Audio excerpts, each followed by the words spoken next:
Good morning and welcome, everybody. Welcome to First.church. My name is Zachary. I'm over our youth ministries here, and I get to live out my dream job and, just get to teach your kids about what it truly looks like to follow Jesus and the plans and purposes that he has for their life. And before we go on any further, I do want to take a moment to welcome those who are viewing with us on our live stream, on our online campus. Thanks so much for joining in and being a part of what First.church is doing here. We would love for you to drop a comment. Let us know where you're viewing with us from. We love to celebrate that in our staff meetings. And then also want to give a big shout out to our Jasper County jail campuses. We love you guys so much and we're so proud of you. If you've been following my wife and I on social media recently, you've realized that, a lot has changed within our life. We got married 5 months ago and it's been amazing. I totally recommend married life for everybody. But then we recently got licensed as foster parents, and it's totally been awesome. A week after we were licensed, they called us and they're like, hey, we have this amazing 14-year-old girl. Will y'all take her? And we're like, heck yeah, sign us up. And it's been awesome. I definitely feel like I've gone from a 30-year-old with no kids to a 50-year-old father of teenagers within a week. I was driving and I was like, oh my gosh, when did this happen? Like, when did I become a dad and think like my house, my rules, I was like, it's like, calm down, Zachary. But I was like, wow, I didn't expect it to happen that fast. But it's just been really awesome. And someone lovingly came up to us last week at church, and they were like, hey, we realize y'all aren't normal, but like normal newlyweds like get a puppy or something. And I was like, yep, and we went and got a whole human being, and it is awesome. So thank you to our church family for praying with us, for just believing with us, and for walking alongside with us in this journey that is our life. And with all that said, I want to welcome you to one of my favorite Sundays of the entire year, Student Takeover. And I love that we do that here, that we aren't just saying, hey, you know what, you're the next generation of the church, guys. You're going to be the next leaders of the church, but we are giving youth the opportunity to be the now generation of the church. We're giving them the reins, and we're saying, hey, you want to work on staff one day? You want to be the next generation of the church leaders? Then let's do it right here and right now. And so thank you to our youth for stepping up. Thank you for our parents for waking up and bringing them early. And also thank you to our leadership team and our senior pastor for believing and investing in the next generation. I'm so thankful to serve at a church here that doesn't just look at the next generation as a drain on resources, like Emmy said, but looks at it as an opportunity to train them up in the ways that they should go. And so with that said, this Sunday, we are talking about youth. And so I want you to take a moment and think about when you were a youth, okay? For some of you, it might have just been yesterday. For a few of you, you're like, oh, that was so long ago. And there are people in this room who are like, you know what? I don't even remember, Zachary, if I was a youth. That was like so long ago. I mean, it's okay. We love you. We love all generations here. But I just want you to take a moment, go back through the canals of your memory and think about when you were a youth. Think about how you were. Were you, just the most amazing kid ever? Were you the apple of your parents' eye? Were you on the principal's honor roll list? And, did the principal know you as one of the good kids? Or were you maybe on the other side of that spectrum? Were you on a first name basis with the principal? Not because you were a good kid, but because you were in his office so often, right? You don't even have to wait at the waiting area. They're like, oh, you can just walk in right now, right? Maybe that was you. Maybe you rebelled a little bit. Maybe your grades weren't the best, or you weren't maybe the poster child of a perfect student. Maybe sometimes you were the reason that your parents would put their head in their hands and go, dear Jesus. Maybe you were the reason that your parents' faith is so strong now, because they were like, Jesus, if you don't help us, I don't know what's going to happen.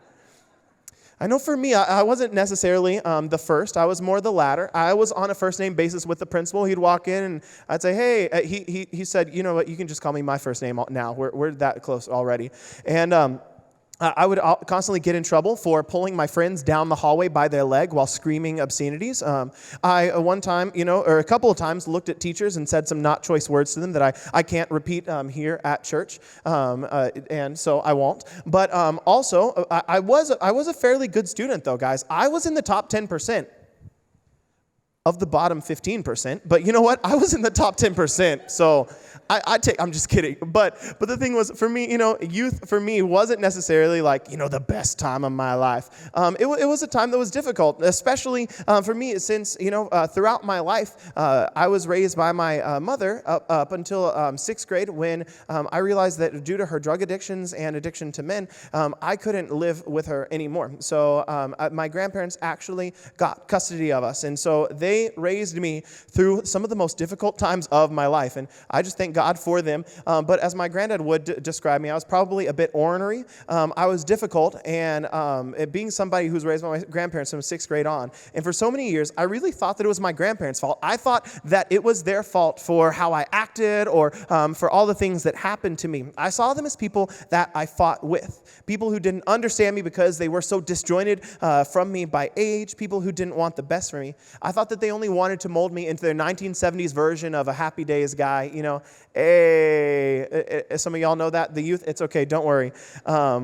But in that time, I believed that they didn't know what was best for me. And at times, I believed that they didn't truly love me.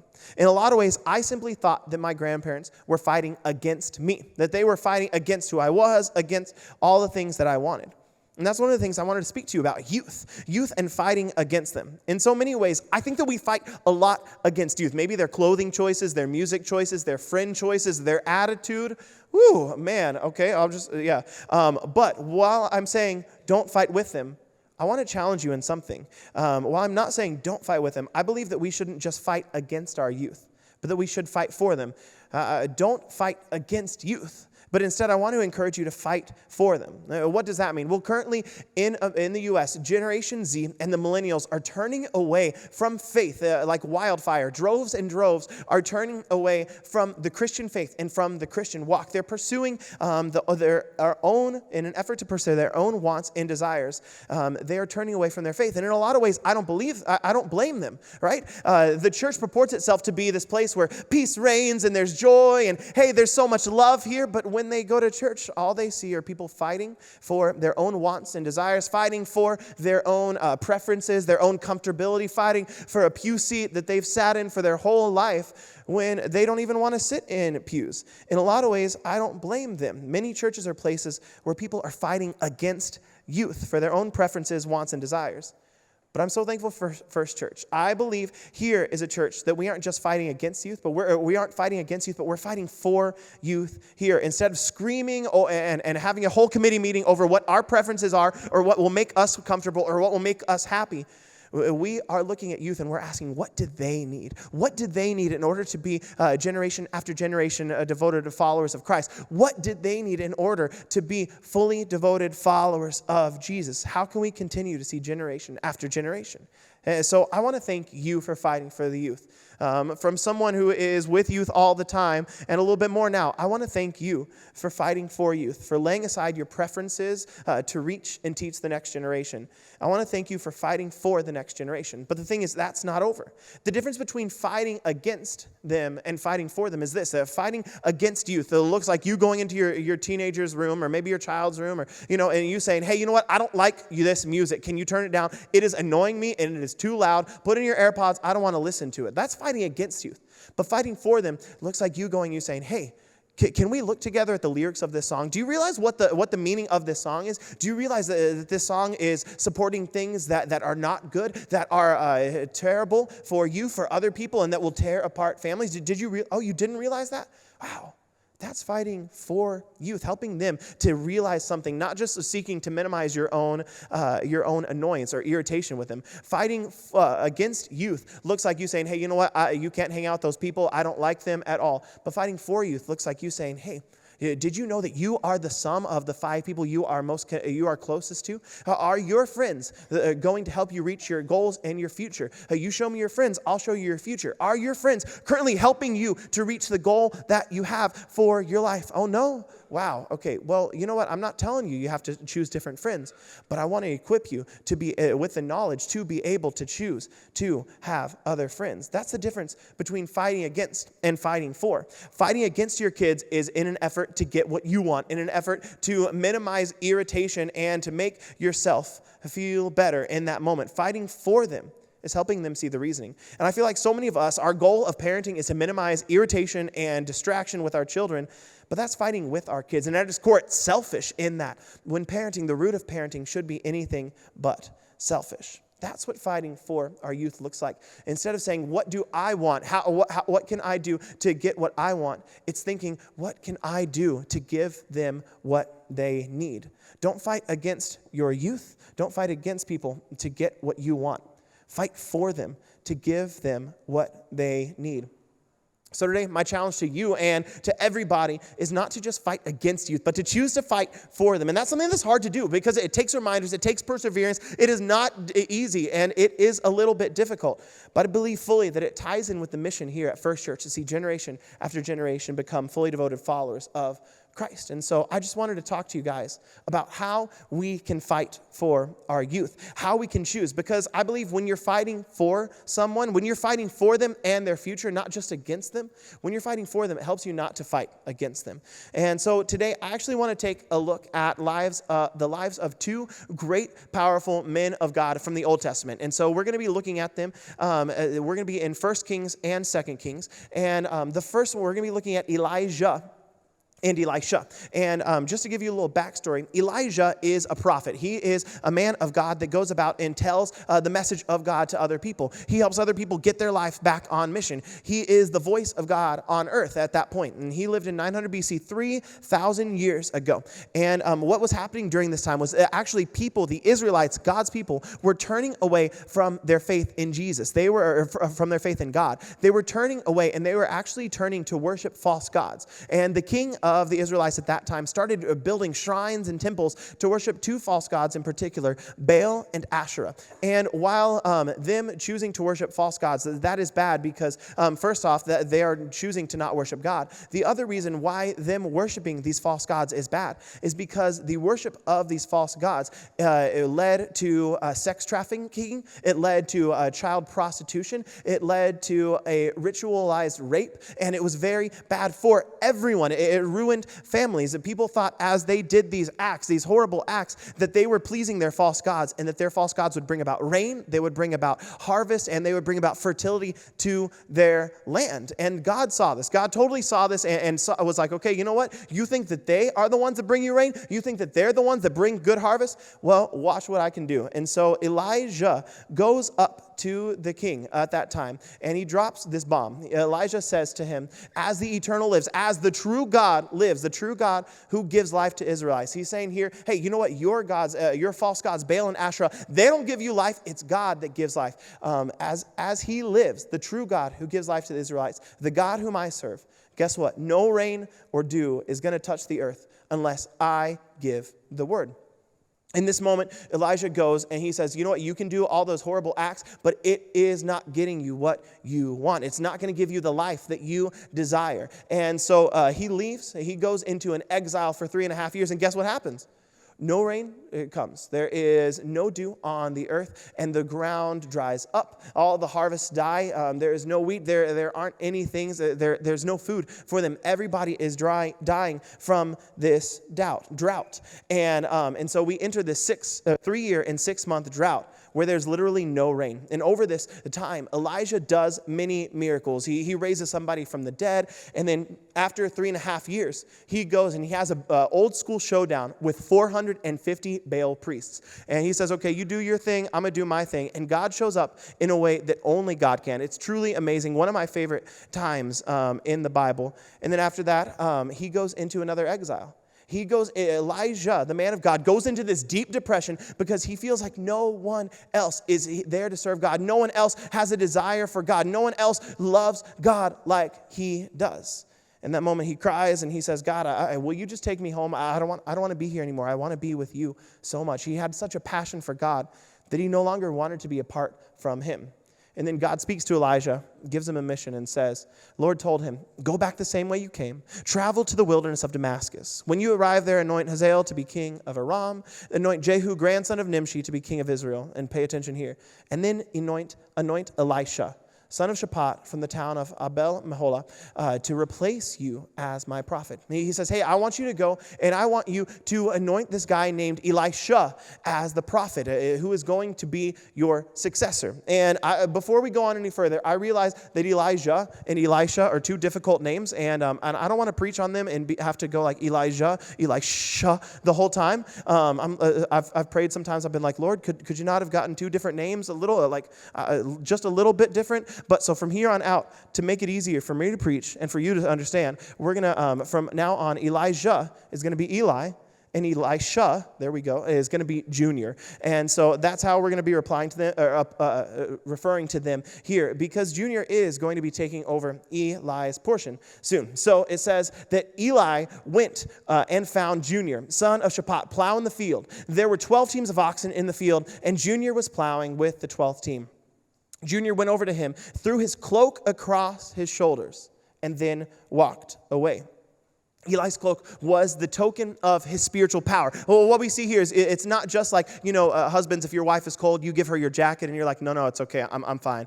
I don't need a jacket. It's 7 degrees today. It's okay. I'm cold. I'm not cold. I'm a man, right? It's not like that. It's not like moms when you put your jacket on your kids. This moment here is sort of the equivalent of a king taking his crown and giving it to someone and saying, all of my kingdom, all that I have is one day going to be yours. This crown is going to be yours, and all of the responsibilities with it, the calling and the mission in that are going to be yours. It symbolizes that he is going to be next, sort of like if a CEO were to say, hey, you can have my corner office because I realize that you are going to be my successor. In this moment, Eli was showing Junior that he was chosen, that he was chosen by Eli, but more importantly, that he was chosen by God.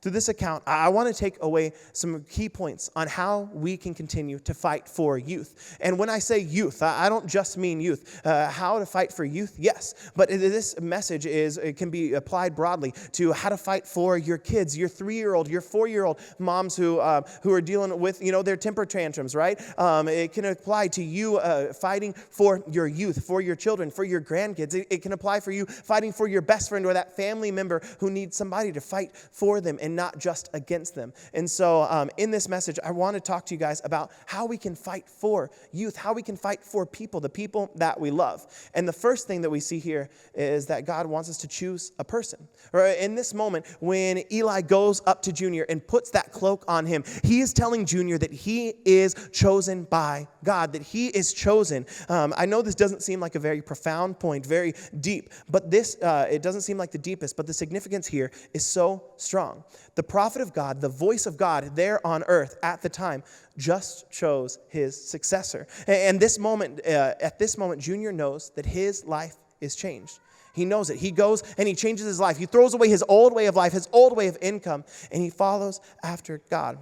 I want to encourage you right now, as I'm just talking, thinking, I want you to encourage you to think about a person. Who can you fight for? Who can you choose? One of the things I do on the mornings when I get to work is I will write out a name of someone. And then that day, I know that I'm choosing them. I'm choosing to fight for them. I text them and I say, hey, I'm praying for you. Or, hey, how can I pray for you? Or, hey, just want to let you know that you are loved. And I want to encourage you to think of somebody that you can choose.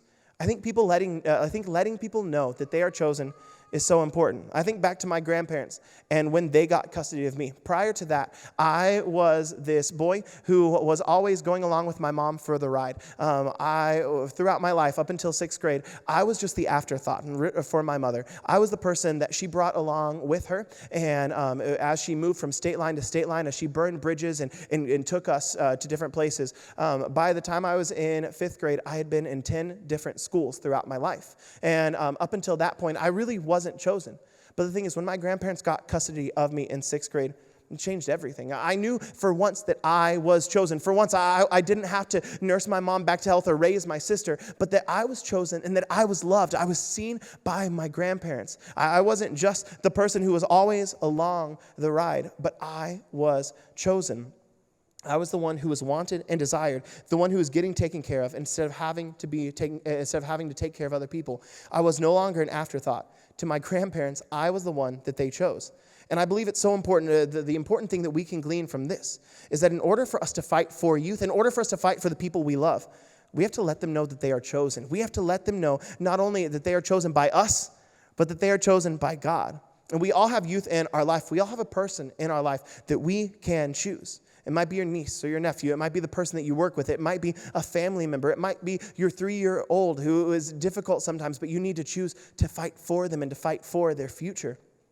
Something I personally do, like I said, is I text someone each day, and I just let them know. And there are so many times where I will get a text back from them saying, oh my goodness, that is exactly what I needed today. I needed to know that I was chosen. And the thing is, Eli here shows Junior that he is chosen, that he has been set apart, that he has been chosen by God, and that God sees him.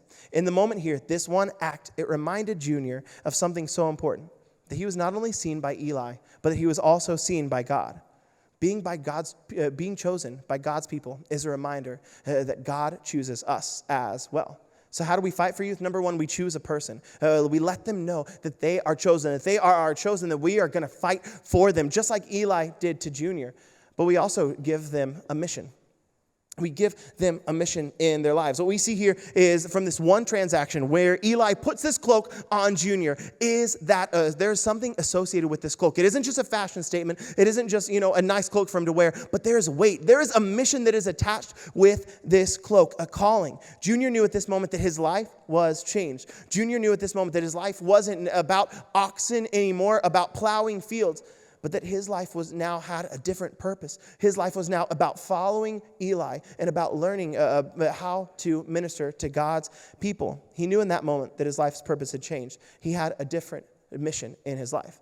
It says that Eli went over to him. He threw his cloak across his shoulders and walked away. He had chosen him.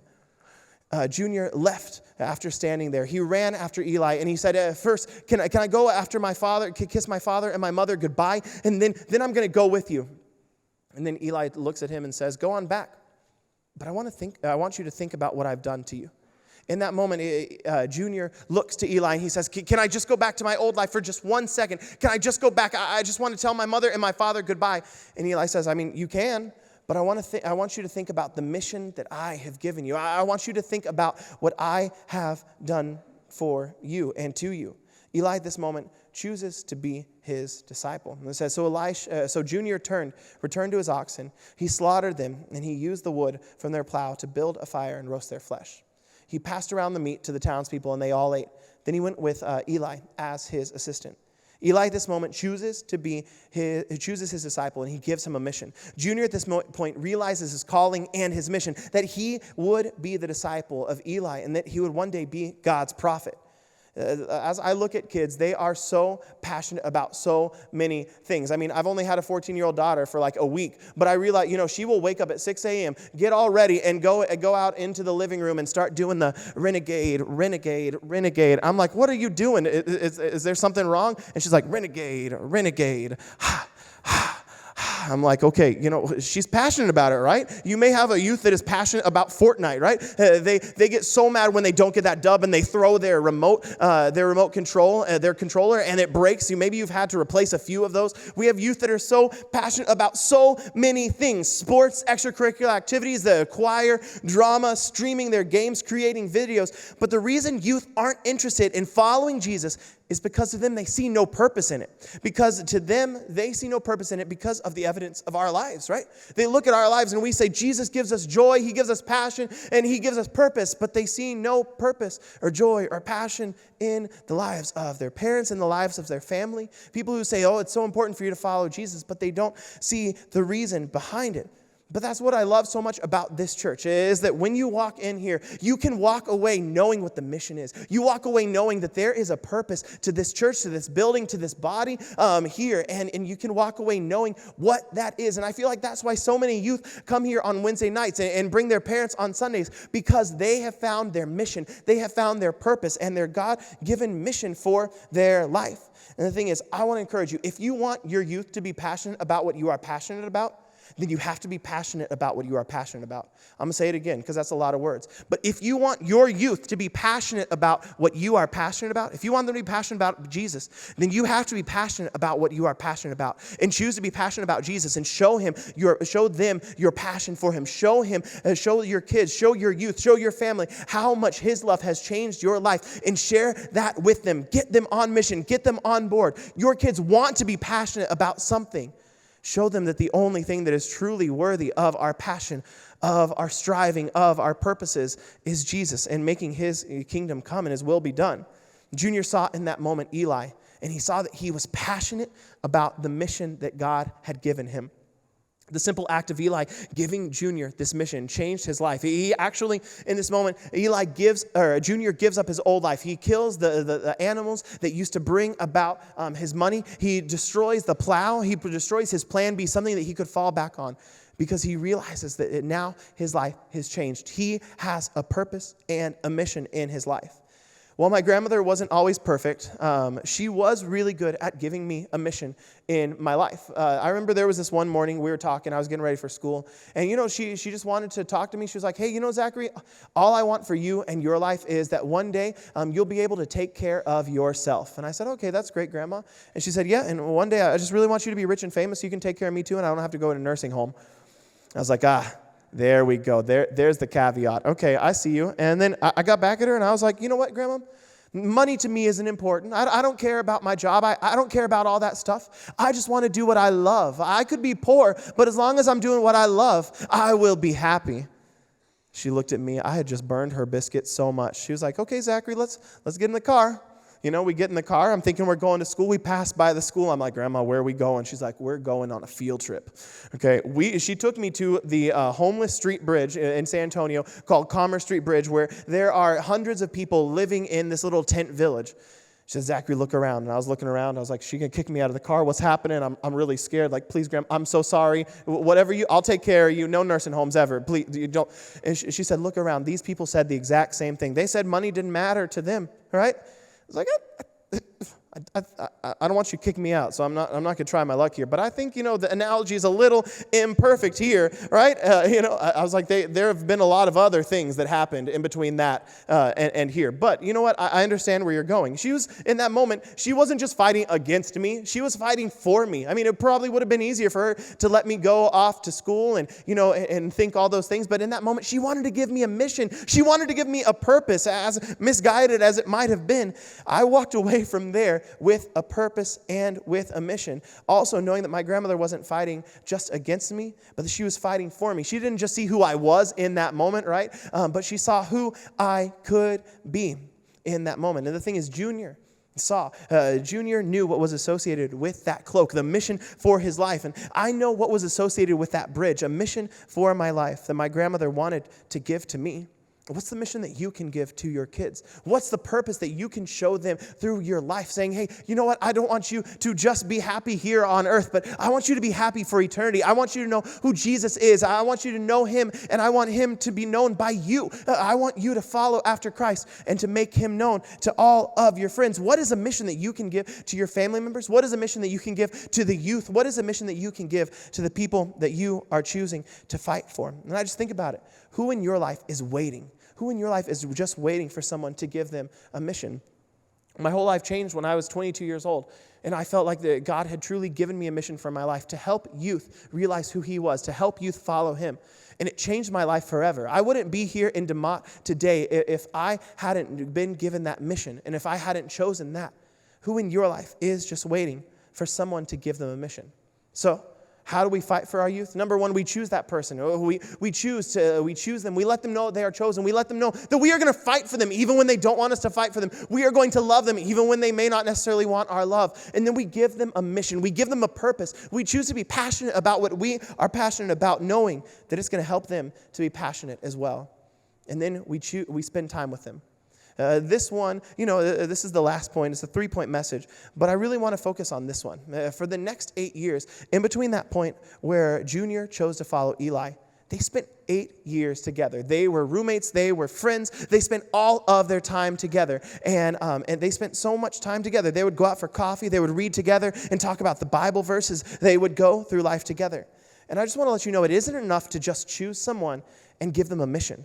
But you have to spend time with them and let them know that you are continually fighting for them, that you are fighting for them day after day. If it's your child that you are fighting for, I want to encourage you to set aside time to spend time with them. If it's your spouse that you are fighting for, set aside a date night where you can go spend time with them. Let them know that they are seen and loved by you. Don't even talk about the kids. Just ask them how their feelings are. They're going to be like, whoa, we haven't talked about this in a while.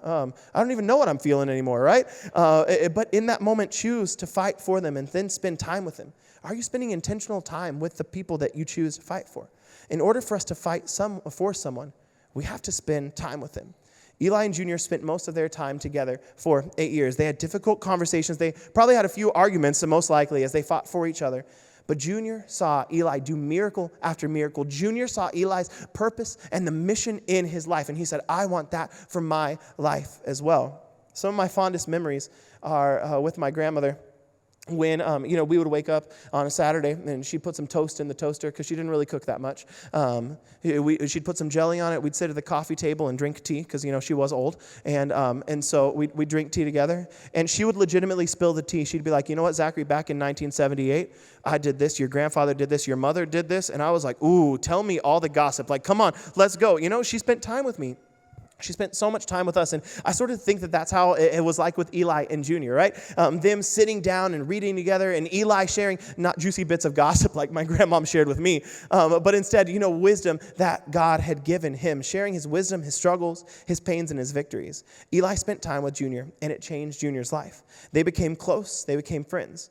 And when it was time for Eli to go be with God, it was hard for Junior. They were actually walking alongside a river, and Eli does a miracle there where they can actually walk on the water. It was really cool. You can go and read in it. But at that point, Eli looks to Junior and says, "Hey, my time has come." And so that's where we're picking up in 2 Kings. It says, when they came to the other side, Eli said to Junior, "Hey, tell me what I can do for you before I am taken away."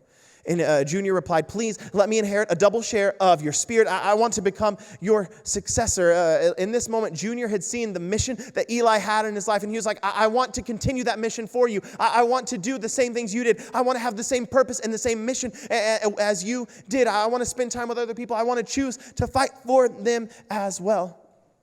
And then Eli says, "You've asked a difficult thing. If you see me when I'm taken away from you, then you'll get your request. But if not, you won't." As they were walking along and talking, suddenly a chariot of fire appeared, drawn by horses of fire. It drove between the two men, separating them. And Eli was carried by a whirlwind into heaven. Junior saw it and cried out, my father, I see the chariots and the charioteers of Israel." And as they disappeared from sight, Junior tore his clothes in distress. Junior picked up Eli's cloak, which had fallen when he was taken up. Then Junior returned to the bank of the Jordan River. Eli was taken up. He was gone now. Junior's teacher, the one who had fought for him for so many years, the one who had spent 8 years with him, he had left, but not with his mantle. Junior took the mantle and the purpose and the mission and the calling that Eli had, and he went on throughout his life to perform miracles. And throughout his life, Eli performed 8 miracles for God, raising people from the dead, doing amazing things. But then Junior asked, "Hey, can I have a double portion of your spirit? Can I continue on your legacy?" And throughout Junior's life, he performed double the amount of miracles, 16 miracles for God that 16, double the amount that Eli did. Why do we fight for our youth? Why do we fight for the people we love? Why do we fight for them and not against them? Because our legacy continues on through the youth. Our legacy continues on through them. You are someone's legacy. You are someone's pride and joy. You're the sum of someone's life, and you continue their mission. Eli's mission throughout his life was to serve God, and then he passed it on to Junior. What is the legacy that you are passing on to your youth? What is the legacy that you are passing on to your kids? What is the legacy you are passing on to those that you are fighting for? Are you fighting against them, or are you fighting for them? Recently, my wife and I, we took a trip to Texas, and we spent a great day with my granddad there. And as we were at his house, my sister actually brought out a whole box of papers. And in these papers, I started to read them, and I realized that there were over 80 pages of evidence that my grandmother had put together. And the thing is, in 1998, my grandmother started a custody battle for my sister and me. She wanted to win custody of us, but not to fight for us. Her goal was to fight against my mom. Her goal was to punish my mom for everything that she had done to her.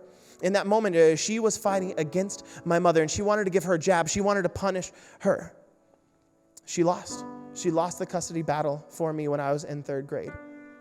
But then something happened. A few years later, or within the year, I called her. I called my grandmom.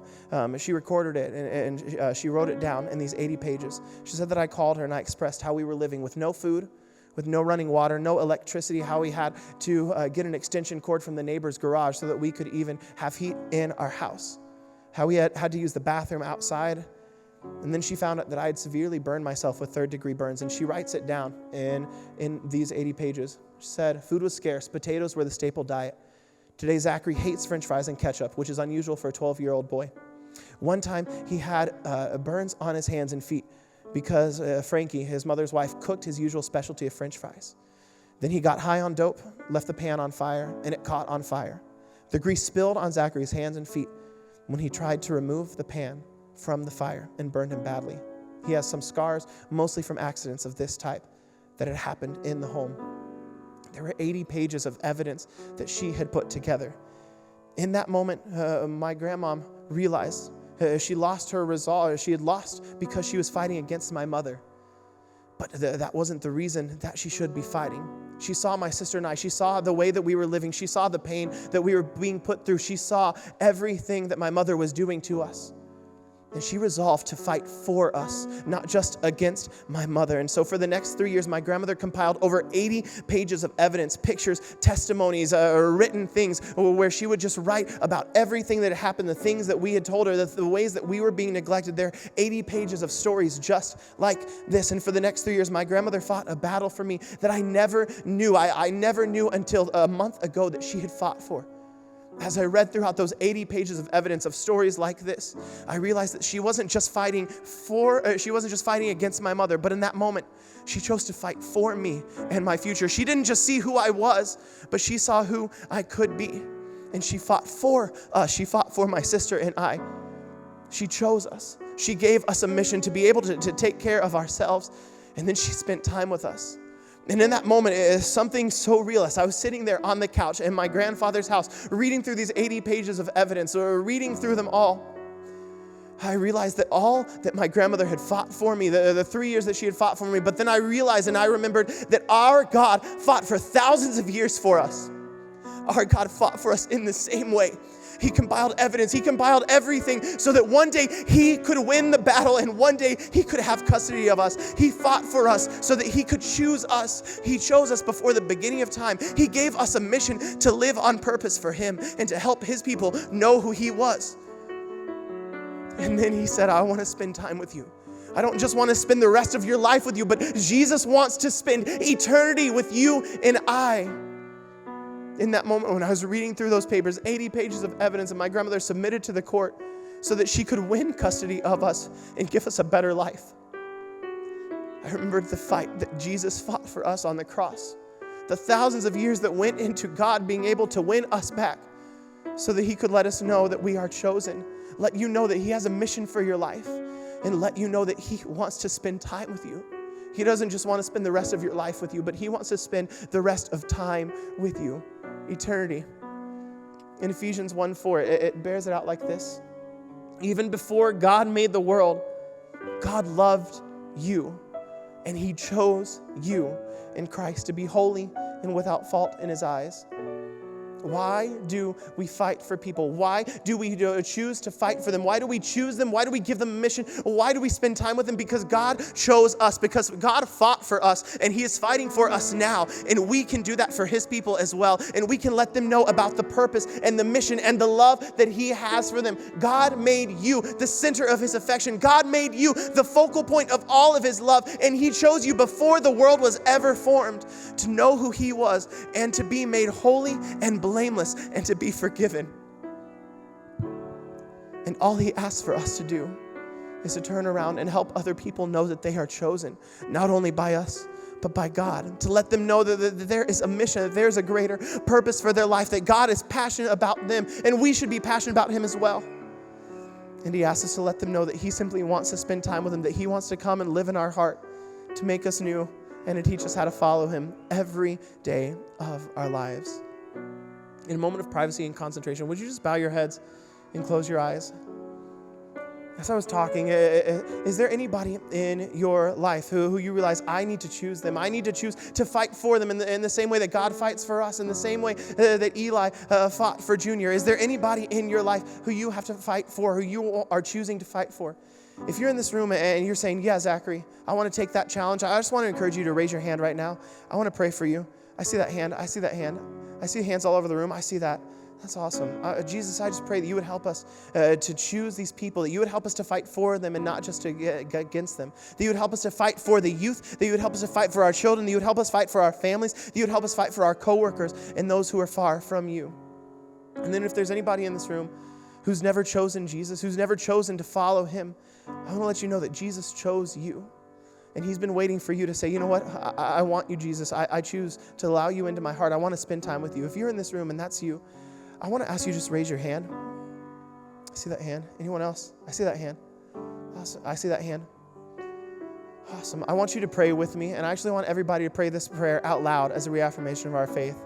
Say, dear Jesus, I believe you came down from heaven, lived a perfect life, and died on the cross for me and all those who believe.